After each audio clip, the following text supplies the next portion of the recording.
OBC बांधवांनो नमस्कार। या देशभरामध्ये जनगणना होऊ घातली खूप दिवसानंतर।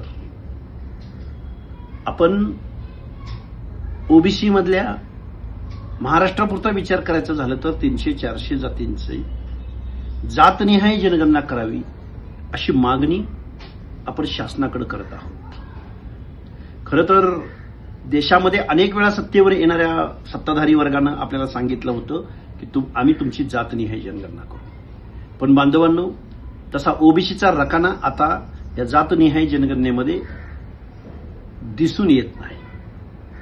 तेव्हा माझी तुम्हाला हात जोडून कळकळीची विनंती, या देशाच्या प्रगतीमध्ये, या देशाच्या विकासामध्ये ओबीसीनी, बलुत्यांनी, आलुत्यांनी, भटक्या विमुक्त जाती जमातींनी आपल्या श्रमाद्वारे, शारीरिक श्रमाद्वारे, आपल्या कलाकुसरीद्वारे जो देश घडवला, जी व्यवस्था घडवली, जो समाज घडवला, त्या ओबीसींची जातनिहाय जनगणना होत नाही।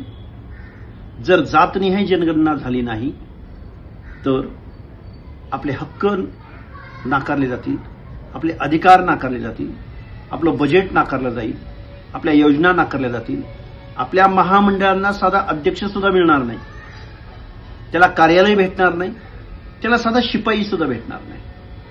म्हणून बांधवांनो, या जनगणनेमध्ये जातनिहाय जनगणना झाली पाहिजे म्हणून आपण महाराष्ट्रभरामध्ये 100 ग्रामसभांचं आयोजन करतोय।